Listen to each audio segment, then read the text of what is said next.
So is this a practice or is this the actual thing? This is a real thing. Are you fucking with the tick?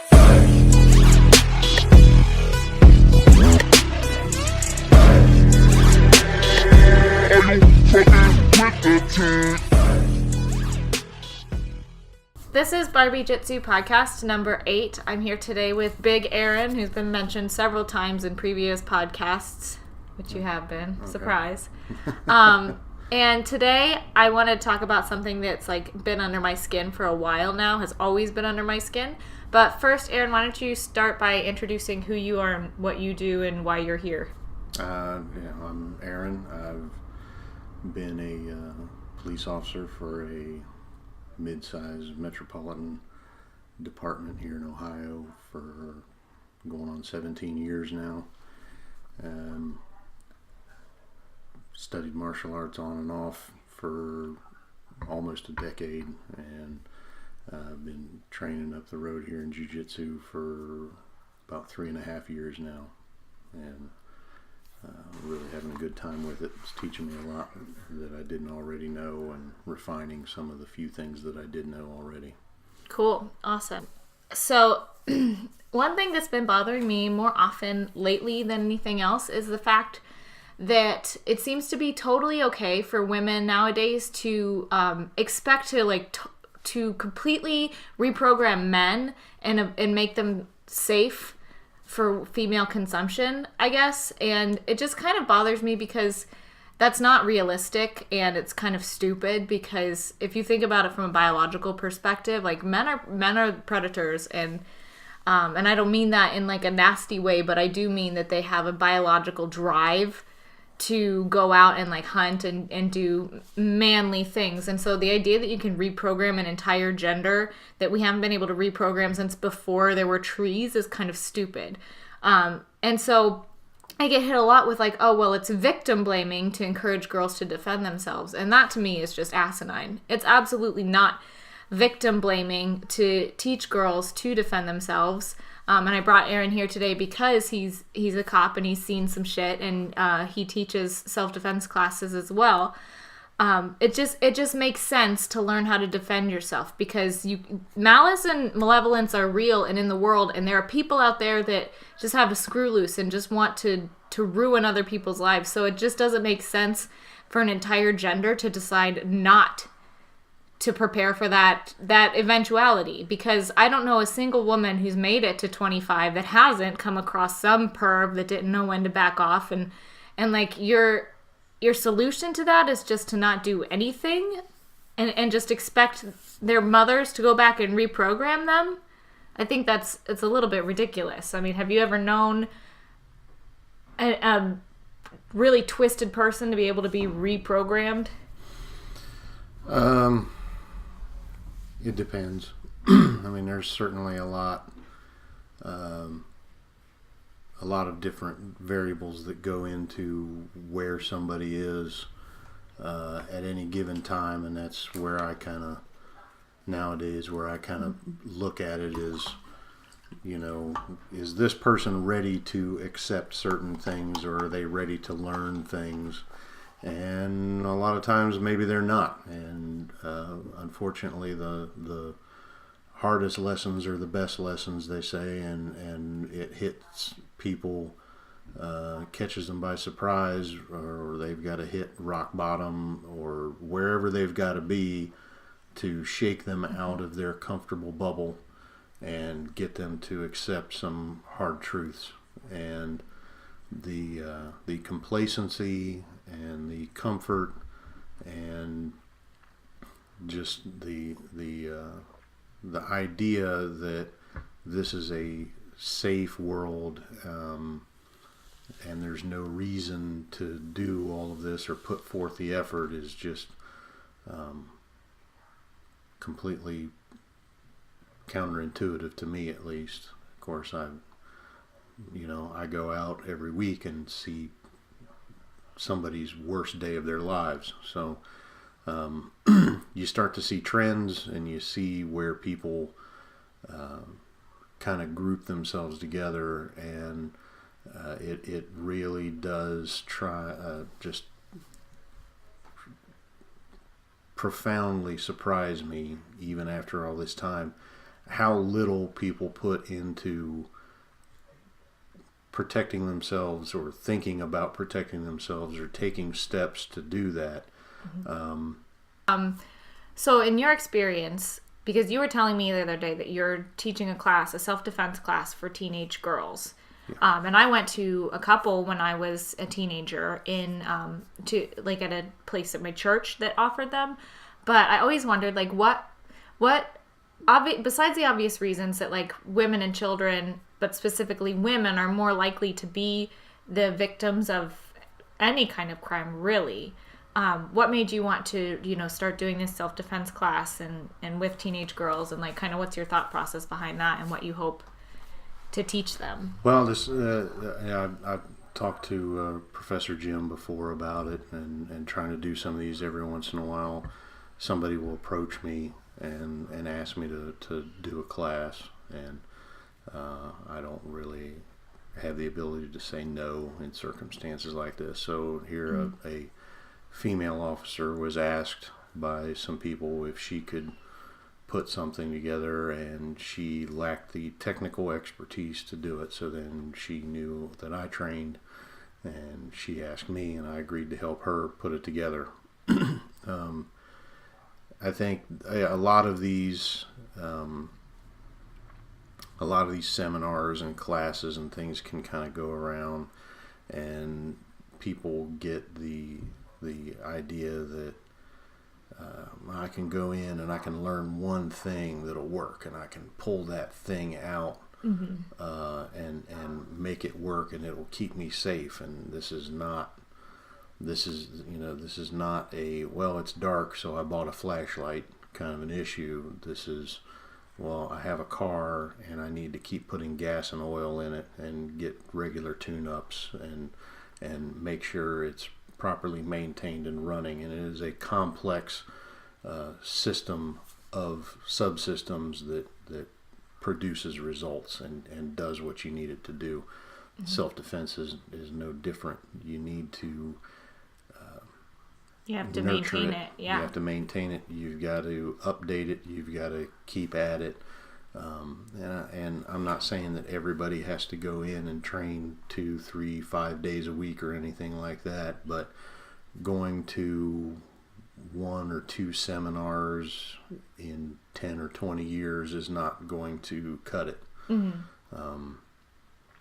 Well, I remember, because I lived in the super ghetto part of Cincinnati, so I've seen somebody actually get 2 clips unloaded into them on my front step, which was kind of my wake up call to like, Jesus, you got to get your shit together, because that could happen to you.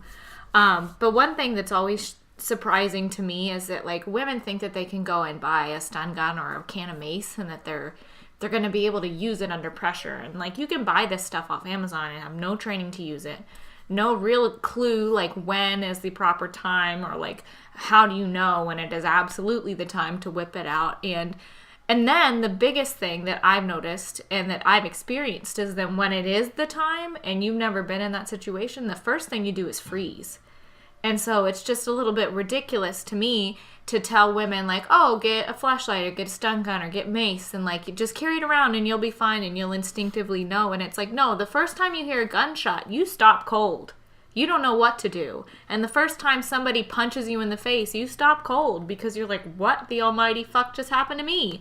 And so, it's not victim blaming, it's crisis management. It's life and death. Like, you're talking about maintaining your life from not just other people, not just men, but from any other situation that might occur outside of your control. The more you know about having to stay alive and like what you're going to do in a situation of high stress, the better off you are. Like, it's not just a women's issue, it's a people's issue. Right. And so it's just, to me, and I'm just one person, and I've just lived in some rough neighborhoods, but you go out there and you see it every day. And how many of those people were ever prepared for something as life-changing as they've experienced? Very few. Maybe in almost 17 years, maybe under half a dozen. So six people in 17 years in a city this size. Those aren't good odds. No.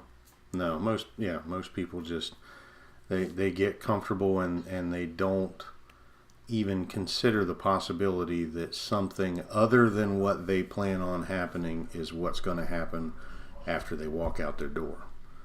And just an overall preparedness. And the first step in an overall preparedness is excuse me, is awareness.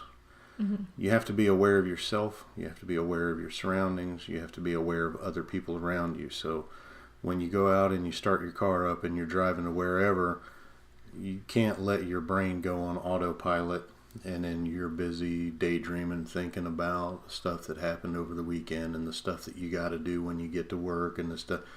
You've got to live more in the moment to be aware of what's going on. The past is where you learn from your successes and your mistakes. The present is where you need to be, and you need to be cognizant of paying attention to the future.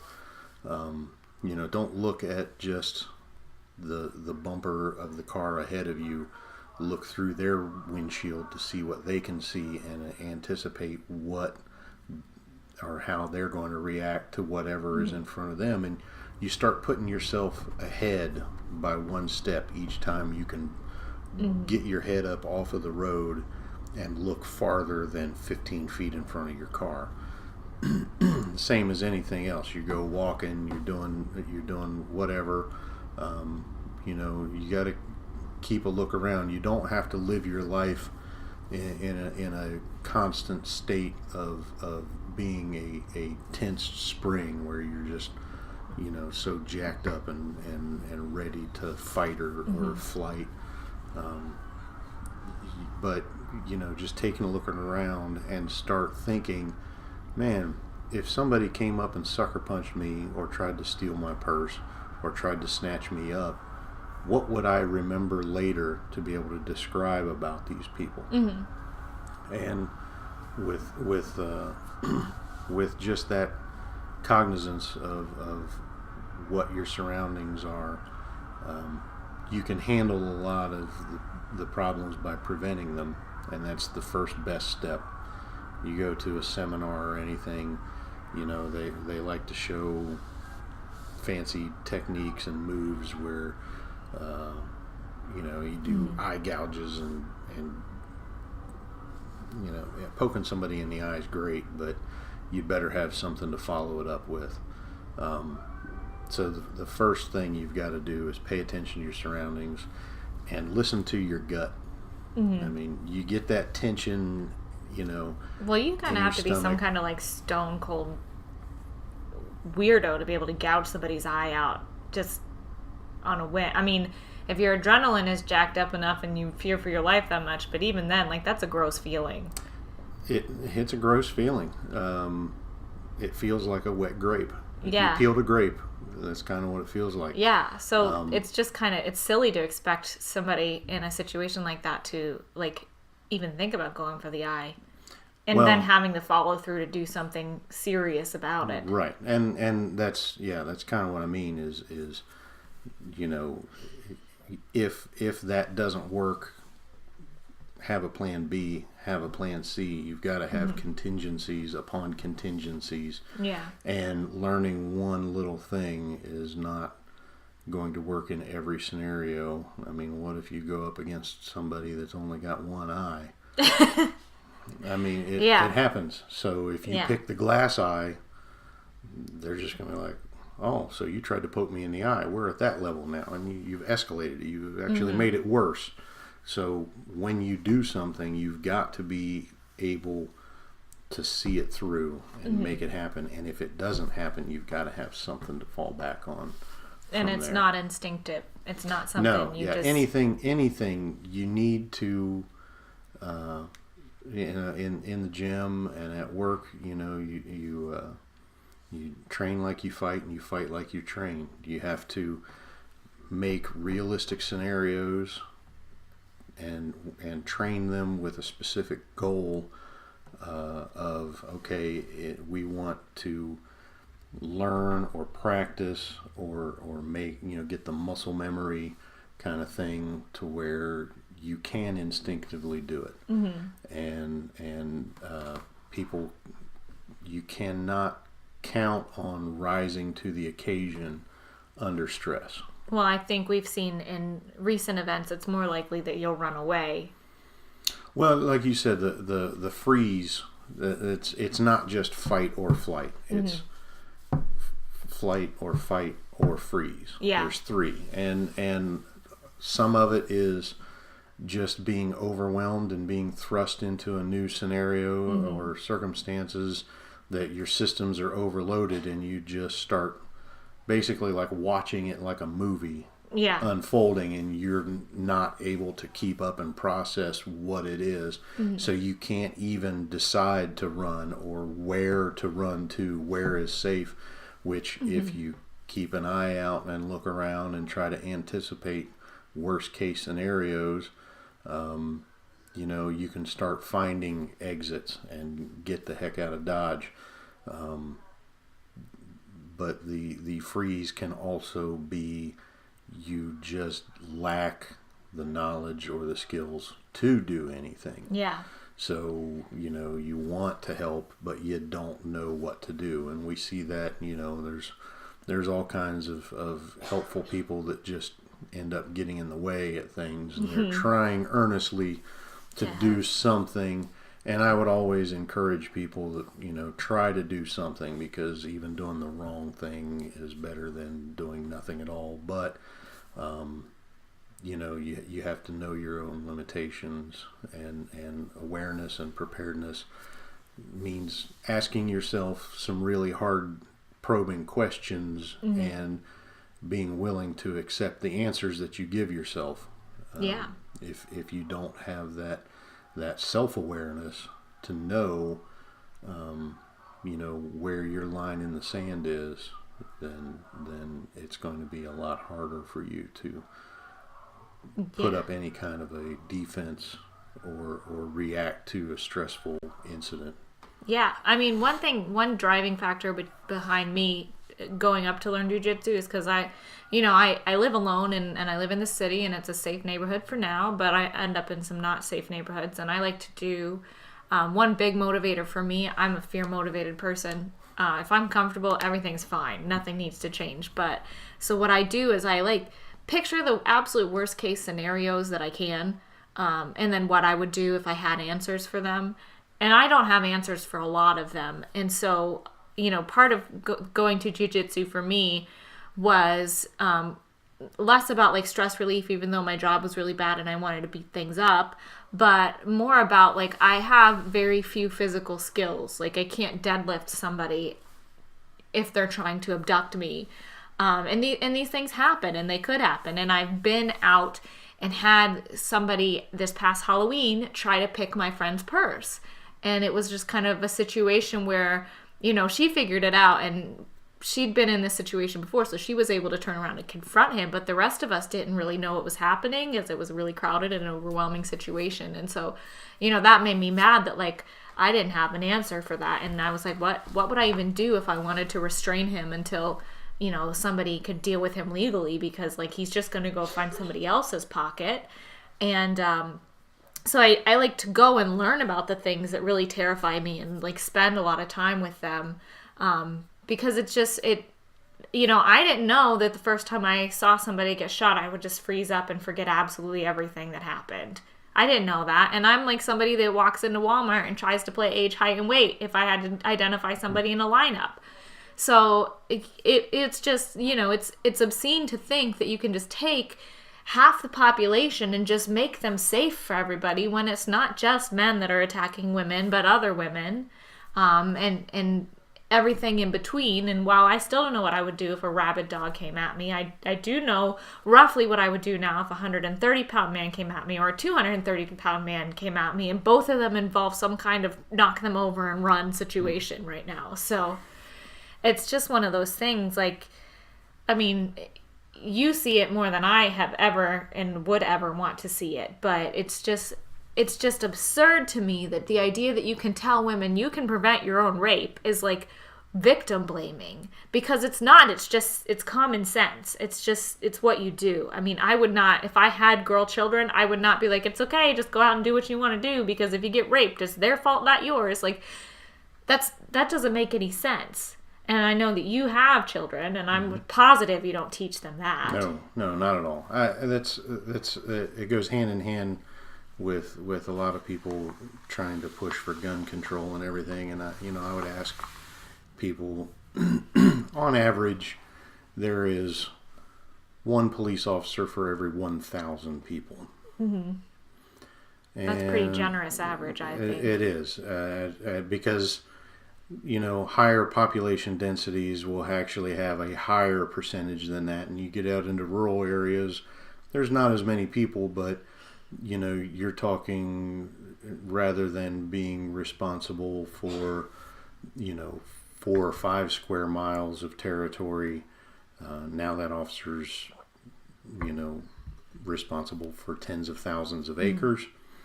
It's still, at the end of the day, in an urban setting, you have to be prepared to deal with whatever you're dealing with for about 10 minutes. Yep. So how much rape do you want to say is acceptable for 10 minutes? That's if you can get the call placed immediately. Right. If somebody else can see what's happening, know what's happening, and has the wherewithal that instead of filming it, they're actually going to call. Mm-hmm.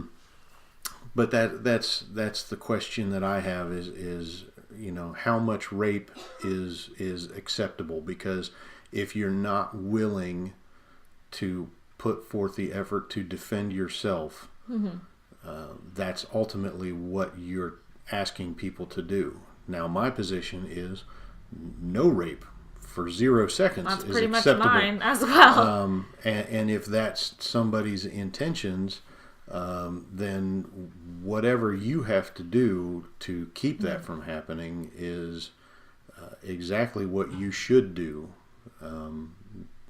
Everybody again can go back and ask themselves those really hard questions, and there are people in this world, and I have met them and talked to them. It takes all kinds, but there are people that would be so unwilling to seriously harm or potentially kill another person who is attacking them or trying to rape them. They would acquiesce and just rather be raped than hurt another human being. If pacifism is your thing, that's fine, but I think that's a very risky behavior, and that's something that individual is willing to go through for their morality, and I think it is then immoral to try to hold other people to that ideology, because it is extremely risky. Well, I mean, it's like you said, it takes all kinds, but people are animals. Like, we are just animals. We're apex predators, all of us, male and female. Mm-hmm. And some of us, are totally pacifist, and some of us are rabid. Some of us are just, like, completely out of our minds, salivating, slobbering, ready to attack, raging hard-ons all the time, killing whatever comes between us and whatever is happening, and spreading that rabid virus. Because I mean, once you meet somebody, like, if you have a person in your life that you can recognize and say, that person is kind of fucked up, the likelihood that the people immediately surrounding them are also fucked up is pretty high as well. And so it's insane to think that there isn't a limit to how evil and how crazy people can get. Because, I mean, this one it is not something you're born with. It's absolutely a virus. It spreads, or you can transfer it between people. It takes over your entire brain. It causes all kinds of irrational fears. It causes all kinds of nasty behavior, and the only way to prevent it is to inoculate yourself against it. So, like, if you're going to vaccinate your child, you should probably also put your child in some kind of physical martial art or self-defense situation, because the only vaccination against another rabid human is learning how to protect yourself and use your person to protect yourself. Because 10 minutes is a long time. I mean, when my uncle's house burned down, it took the fire department 7 minutes to get there, and it was the longest 7 minutes of anybody's life. All right, rolling for 5 minutes at jiu-jitsu class is the longest 5 minutes of your entire life. So if you've got to defend yourself for 10 minutes, you really had better have a pretty good repertoire, because... in 10 minutes, you're going to get 3 rounds of professional boxing. Yep. Or 2 rounds of MMA. And if you have any concerns, any drawbacks to inflicting physical harm to another person, that's just going to make it a lot easier for them to get one in on you. And I can tell you right now, I do not enjoy being punched in the head. No, luckily that hasn't happened too much to me. But exactly right. With when you are going to do something, like we already said, you have to have the follow through. You have to make it happen. You have to commit to it and get it done. Our use of force policies are under a lot of scrutiny anymore. It's usually just pure ignorance, and I don't mean that in a derogatory, way. I'm just saying you just lack the knowledge, legally and experience and training and skill. To know that a fight can go from, well, I'm just trying to get a handle on somebody, to, well, oh man, now he pulled out a pistol and he's trying to shoot my face off. Police, we carry handguns on our belts. We don't exist in some otherworldly dimension from everybody else. Yep. So thinking that, well, it's just because they're police they get to have guns and everything. No, but we respond to what everybody else needs and what everybody else does. And if I need one, then there's certainly nothing wrong with then taking the next logical step and saying, this is the same community I live in and he has one. I could have one too, because 10 minutes is an eternity, and it could be an eternity if it goes really bad. Well, when milliseconds matter, I don't think anybody has the time to be, there are moments when you're driving, when you're walking down the street, you have to make a decision right then. You don't have time to phone a friend and be like, hey, this is kind of getting a little weird. Yeah. There's no redos, there's no insurance policies that can return you to where you were before something happened. And the ounce of prevention is worth a pound of pain holds true too.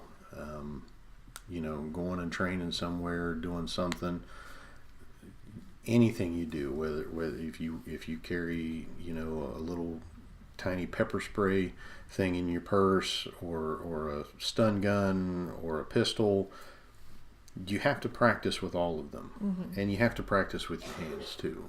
You got to know where you're at with all of those. And like I said, not everybody has time to put in to become Jason Bourne. And going to a couple seminars in 10 years is not going to do that. There's also a lot of instructors and people out there still selling snake oil. Yeah. And they may not intentionally be conning people. There are those people too. They may legitimately believe that, if you do this three strike combo in the right spots, you'll invoke the dim mock and render somebody a pile of jelly. They believe that kind of horse hockey, and then they go out to people that don't know any better, and they're looking to them as a self-proclaimed expert, and then they end up doing the same stuff. I would invite people to just look up street fights on YouTube. They're everywhere. What's the World Star Hip Hop? They've got a bunch of great You see a street bunch fights. now. It's in schools where the kids just film another kid getting the shit kicked out of him. Yeah. Or the teacher. It doesn't look like any kind of shit kicked out of them. Yeah. That's not any kind of organized fight with rules. Right. There And are no rules at that point. Right, and that's what you're going to be faced with on the street. wild ass punches and kicks and people that don't know any better, but they're willing to put their fist in your face over God knows what. Knives, multiple attackers, drugs, all of that stuff plays a factor. And you know, you need to prepare yourself mentally and emotionally to do harm to protect yourself. And it's a lot of times by the pacifists and the social engineers who want to control and dominate, like you say, an entire other gender, and people that just don't take human nature into account. You know, this country's been here for a couple hundred years, and you're going to try to supersede hundreds of thousands of years of evolution and culture. It's not worthwhile to try to change populations like that. It's better to accept the truths and then deal with the truths rather than confront and belittle and bully and all of that. You know, you've got to be willing to stand up for yourself and not be a victim. Well, I really think the people that are so adamant that it's a societal problem, first of all, probably don't have any children, because I don't think any parent is out there trying to raise the next Jack the Ripper or trying to raise a rapist. Like, nobody sets out to make a person to be that evil. Like, Right. I don't think that's something that goes down. And anybody that wants to believe that that's the case is not facing the hard truths of themselves and knowing and not willing to admit to them honestly that they are capable of being absolutely devastating to somebody else in their lives. Yeah. And that to me, it's just, it's super hypocritical, especially when you see those same people, when you disagree with them, they won't shoot you, but they have no problem making sure you get fired and everybody knows where you live so they can go and throw bricks through your window and drop a bunch of hate mail in your mailbox. And, you know, maybe you didn't pull the knife or pull the trigger, but you still kind of ruined that person for a long time. And so, you know, it's knowing how to defend yourself doesn't make it okay for somebody to attack you. It just makes it less likely that they'll do any real permanent damage. And it makes it less likely that they will attack you, because if somebody's going to snatch me off the street, they're in for a fight of their lives, because I'm not going. I didn't sign up for it, and I don't want to go. And I know for a fact that I will fight tooth and nail. I will rip skin off of my own body to get out of their hands. Yeah, and that's the willingness that would make you much harder to kidnap. That kind of attitude is, you know, damn the torpedoes full speed ahead. Don't let somebody take you to somewhere else. Don't get in a car with somebody. You know, you get that knot in your stomach, you get the little hairs on the back of your neck, your arms standing up. Those are your signals. Yeah. Don't go through with it. And people, by and large, have those ideas right before they're victimized, and they ignore them. Yep. Or they reason them away. They rationalize them. They're too politically correct. They're not, you know, nobody's going to call you racist because the one person at that specific moment in time that's a different race or gender or wearing different clothes or whatever. If you've walked past 2 million people in your life and you never got the heebie-jeebies, and then that one person that says something's wrong here and you decide to cross the street, man, to hell with them. Who cares what they think? Because they can think whatever they want about you, but something came together. You need to listen to your instincts and say, I don't like this. I'm going to make it at least harder. At least keep that standoff zone. Something that's going to either, you know, deter them from messing with you, or it's going to send up even bigger, progressively more profound red flags to tell you, oh no, this is going south, and I need to do even more to prevent it. Well, I'm definitely going to get in trouble for this, but anybody in Cincinnati that grew up near the university knows that when you see 3 black males in khaki pants and a hoodie walking towards you, you better cross the street or hustle out of there, because there have been multiple cases, not just university students, but people in the neighborhood who've gotten beat up and mugged by these groups of kids that, and it wasn't everybody. It was, I'm sure, the smallest percentage of the high school students down there. But there was a inner city high school right next to the university campus, and I'll tell you what, in a well-lit area, at the busiest time of the evening, when everybody was out and there were cops less than a few feet away, there was still a university student got the shit kicked out of him and mugged. And it wasn't just one, it was a group. It was three people that got beat up because these kids started to mob the one girl, take her stuff, and then these two guys jumped in thinking they were going to help. And they just ended up, they were outnumbered, overpowered, and they got the crap kicked out of him. And so anybody that lives down there knows, like, if you're walking after dark and you see a group of young men in hoodies and khaki pants, you probably need to scoot. You probably need to get well out of the way. Thugs generally have uniforms that they wear. And you know, it's those types of interactions that people have to have the hard, honest conversations. You know, a lot of people, you know, even the former president, everybody said we have to have a real hard conversation about race or whatever, and it's just about being dirtbags and thugs.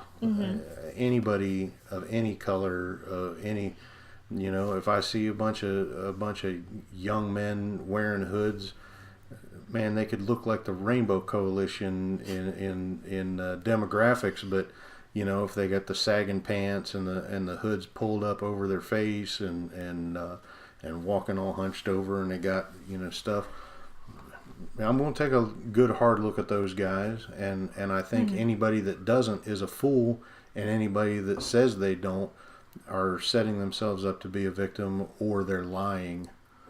Yeah, well, it's not, I mean, it is profiling, but it's also making good judgment calls. Like, there are certain things that you look for in somebody that's going to do harm to you, all right? When you're a girl out at the bar and you're getting a drink from a stranger, what are you looking for? You're watching your drink to make sure nothing fancy slips into it. You're watching that person to see if he knows he needs to keep his distance. You know, is he too handsy? Is he pushy? Is he drunk out of his mind? Is he aggressive? And it doesn't, like, you're profiling them because your brain is trying to make a judgment call. Is trying to be like, this person is safe enough, I'll take this risk, or trying to say to yourself, I have got to get the fuck out of this situation ASAP. And, you know, it's just, I've always maintained that our police officers are just people, and they're absolutely suffering the same span of emotions, from fear to anger to, you know, whatever. So if you want to sit there and say, like, oh, well, you shouldn't profile based on what they're wearing and what neighborhood they're in and how they're walking, like, that's dumb. That's taking away all your tools for success. You know, that's taking away your God-given tools to survive in this world. But to say, like, oh, don't trust your instincts and don't use your eyes and don't formulate things based on, like, what you know happens in these situations. Just everybody starts fresh at a blank slate every single time you meet them. That's unrealistic. That's going to get you killed. Not just you. Yeah. That's going to get a lot of people killed. Yeah. That's true. And it's not just the police officers. It's people in your community. It's people you care about. It's your brothers, your mothers, your sisters. If you walk around and you pretend like there are not certain premeditated conditions that just exist that they do together to cause chaos and destruction, then you're a child. And you've got to get that shit together, because that's obscene to preach that. It's obscene to expect that of people. It's just absolutely the wrong way to be in the world, especially in America when we are so sheltered from everything. To expect, you know, our police officers, our troops, our tourists to go into another country and not use these skills and the information that we do have to assess the information that we don't. And we know a whole lot less than we think we do, because there's just no bottom to how fucked up people can get. And if you really want to know about that, you can Google all kinds of things on the internet. But I mean, see what happened in the Superdome for all the Katrina refugees. You know, that was pure chaos. We're only a few days away from being pushed back into 18th century technology. Yep.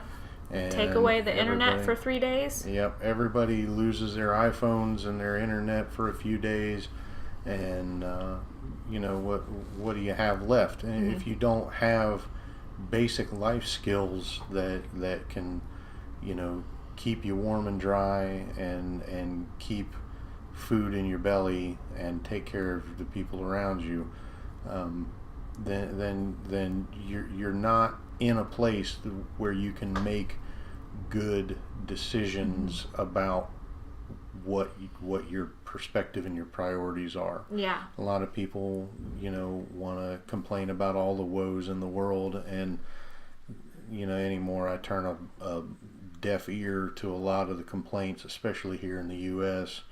Again, the social justice warriors and the social engineers and people trying to make these profound changes and everything, and you've got an $800 phone. At what point? You can't get up and make your bed in the morning. Right. You can't show up to your job on time that starts at 8 a.m. At what point do you know what it's like? And I'm not saying that there aren't people that aren't going hungry and having a tough time. That's absolutely the case. But I think the high-minded ideals start to fall apart when you start focusing in on a lot of their positions, and you have to accept that the world is still a dangerous place. We've just become so remarkably adept at surviving.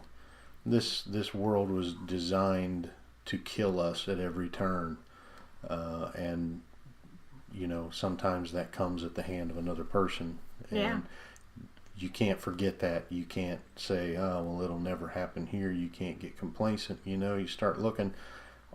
What's the first line in a murder saga or thriller or documentary or something is, oh, it's such a quiet town. We never thought it would happen here. Mm-hmm.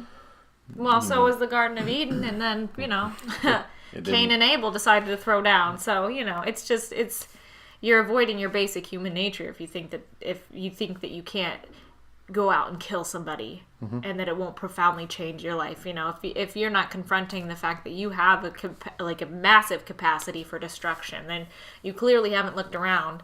And honestly, if you really want to see how destructive we can be, go to the local dump, because holy mackerel, the amount of trash we managed to produce. But it's just what irritates the living shit out of me about other women and about these social justice warrior types is that they're saying that they're going to reprogram everybody so that everybody's more free. And it's like, no, you're not advocating for freedom. You're not advocating for any kind of liberation. You're advocating essentially for like a new form of Nazi Germany where everybody repression and fascism. Yeah, you just get in line and goose step your way down the road and hope to God nobody dissents from that, because then what? You're not prepared. And I think if you truly want to be free and liberated and alive in the world and capable of doing whatever you want, and for women especially, if you want to be equal with men, you have to be willing to behave like men and learn how to solve problems like men. And I think that guys are a lot easier, a lot better problem solvers than women are, because you guys just lay it out. If you have to punch each other, you do, and then it's done and it's over with. And women, you can totally get in a fight and 30 minutes later drink a beer with a guy. Yeah, with a girl, I mean, you might be able to get a beer with her 30 years later if you're lucky. And so it's obscene to think that we need to change men when it's women that are not only causing some of these guys to go off the rails, and I'm not going to mince words. Like, I have met some nasty women that have totally cut apart people for no reason. Men. I mean, I can't, if one more person tries to describe to me what toxic masculinity is, I might throat punch them because I can't stand it anymore. You're just describing natural biological masculinity, all right? Nobody raised them to be predators or to be toxic. If it's toxic to you, maybe you need to work on your tolerance because you're a little bitch.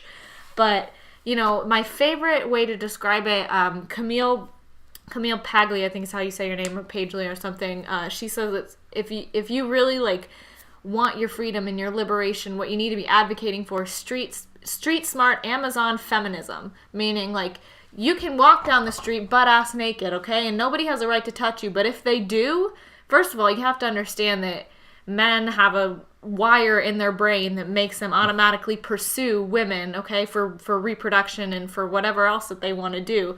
It's hardwired into their brain. You're never going to unprogram that, okay? That if you deprogram men from that, then you might as well just stop the human race right where it is, because then there won't be anything else.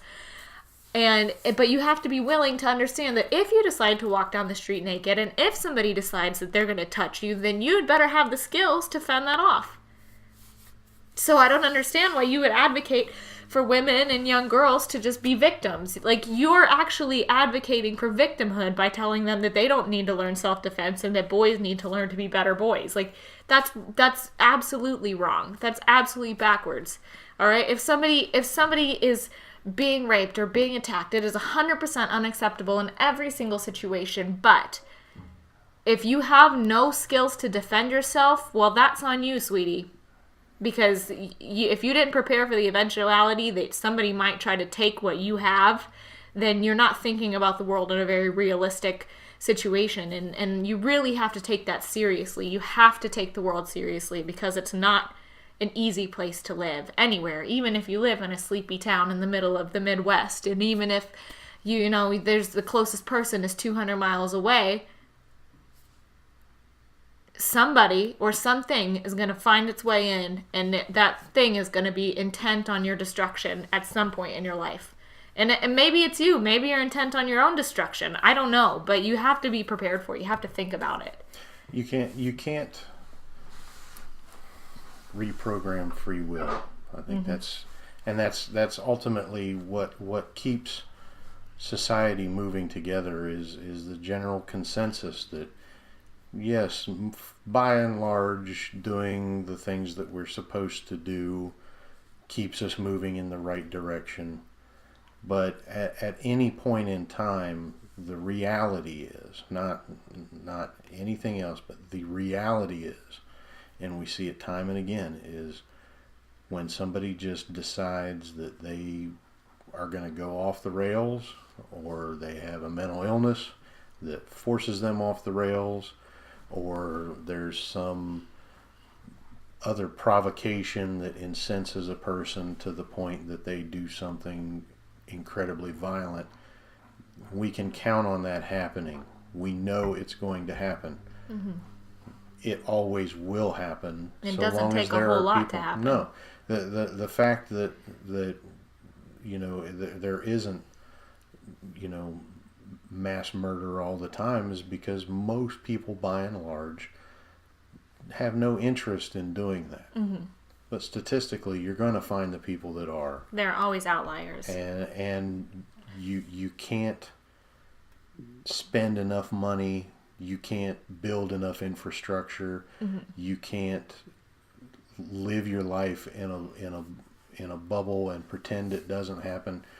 You have to be able to meet force with force. Yep. And history books are full of war and murders, and this is not new. This is not okay, so maybe we're using semi-automatic rifles, and before we were using pikes and spears or bows and arrows or nerve gas and plague and all of this stuff. You can't subvert human nature. You have to be able to respond appropriately to it. Now, there are the people that are on the fringe. They're on the ragged edge of, maybe I can get away with it. Maybe I could do something. Man, I'd like 15 minutes of fame. 24-hour, news coverage of me being a raving maniac would really be a good way to go out. There are those kinds of people that you can deter from doing that. But, people using one constitutionally protected right to decry another constitutionally protected right that guarantees that first constitutionally protected right. We're talking about the First and Second Amendment here for those of you who didn't pay attention in school. You're using one that is protected by people with guns to claim that people shouldn't have guns. Well, and then you decry presidential administrations, and I don't care which one in the last 20 years, pick any of them, but there are people that compare them all to Nazis and fascists and everything. Why on earth would you want to take your single best ability to defend against that? You know, there's you know, voter tampering and problems in Russia and here sometimes. And here and all of these places. So just saying, well, we have the right to vote, Well, doesn't guarantee anything. And they have the ability to rig it if they want to. I mean, to your point, sometimes the people that are supposed to protect us are the ones that are attacking us. I mean, we went off and made a whole new country because we got tired of that. And so it's crazy to me as well that the same groups of people that are advocating for like less police force and less government intervention and all these like crazy like Black Lives Matter and don't shoot us and all that are also advocating for their own rights to be completely stripped away because some kids have become unhinged or detached from the reality of the world, or maybe a little too in touch with the reality of the world. And some like twisted individuals on the fringe of society have decided to take and cause chaos. And it's really not. It's such a backwards argument because do we want to be protected by one group of people that has unlimited power, or do we want to take responsibility and protect ourselves and then have a trained group of people to kind of back us up when we're in over our head? I mean, you can't really have it both ways. It's the benevolent dictator. Yeah, that doesn't exist. No, it doesn't. Point and it one never out. will. Yeah, it never will. But that is the comforting idea that, well, if we just get this one good person that does what we need, then we can get behind them. And you know, we're still experimenting with a democratic republic and democracy and freedom. It's in most of civilization there has been some kind of ruler or entity, oligarchy, or somebody that tells everybody how to live. The comfort of the cage for a lot of people is a lot better than the agoraphobia of not being caged, and they're willing to trade those golden shackles because it's comforting and it relieves them from personal responsibility. That's the scariest thing about being free, is you are now the ultimate arbiter of your fate, and you have to take responsibility for yourself, for your own protection, for your own housing, for your own feeding, for your own family and reproduction and now you are responsible, and there's no more government or somebody to blame. There's no boogeyman, they are out to get me and they're holding me back. When you're truly free, you don't have those excuses for your failures, and that's, I think, a big part of why people want to bury their head in the sand and ignore a lot of this stuff, is because those are the hard questions and answers that you have to ask yourself. Yes, this world is a dangerous place. No part of your life is guaranteed or insured or something you can count on. You have to take it and make it yourself. And if you're not willing to do that, dumbing down everybody else's ability to do that is a huge negative. You hear it, people, the anti-bullying, all of this crap is you're trying to tear down other people instead of building yourself up. And with the anti-bullying, I don't really mind some bullies being around for my kids. I'm not here to protect my kids. I'm here to prepare them. My job is not to make sure they have an easy life. My job is to make sure that they can respond appropriately to a difficult life, because I can count on it being difficult in some way for them. Yeah. I need to teach them how to adapt and overcome. And anymore, everybody's concerned with tearing down these socioeconomic Patriarchal conditions, right? All of this structures. crap. No. Man, who cares? Who cares if that stuff exists? It's existed forever. It's going to continue to exist far after us. Yeah. So If women want to tear down the patriarchy, go repair power lines for a living, because I have never seen a female lineman. I've never seen a female... I've seen a lot of female construction workers, but they're usually holding a slow stop sign.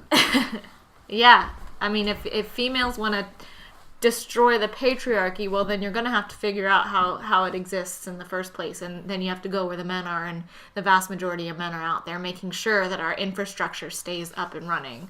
And I mean, anymore, I get more and more nervous because I look around and I see all kinds of Peter Pan people out there thinking that, like, they never have to grow up and face these hard facts, and they can just fly off to Never Never Land and live happily ever after. It's an entire culture of the lost boys.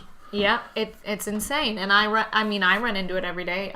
You run into it twice as much as I do. I have met people that are fully grown and should have been well past this point in their life, still with these like crazy, cutesy little theories about how people exist in the world, and it's just like, I wish to God it was the case. I don't want to be the negative Nancy that's like, oh, this is just the state of humanity. But it is. I wish to God that people were inherently good.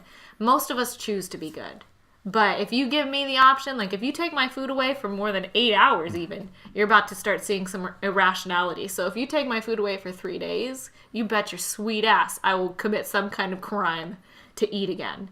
And to assume that the rest of the population isn't capable of that, to assume that you wouldn't do that is insane. And if you think that you're capable of being the benevolent dictator, like if you're this social justice warrior out there thinking that you genuinely have a clue how to fix the world, then you are like setting yourself on the path to genocide at the end of the day. Because if you can't get out of bed and make your bed and put your shit together for the day, what makes you think you could put the world together? And if you think that you know the answer at 25 or at 30 or at 40 to the world's problems, which has existed for millennia, then that's just hubris of the worst kind, because we've been trying to figure this out since humans started walking on 2 feet, and we haven't figured it out yet. And the only real answer that I can come up with, and that anybody else seems to have come up with, because I'm not the fountain of knowledge and these are not all original ideas as much as I wish they were,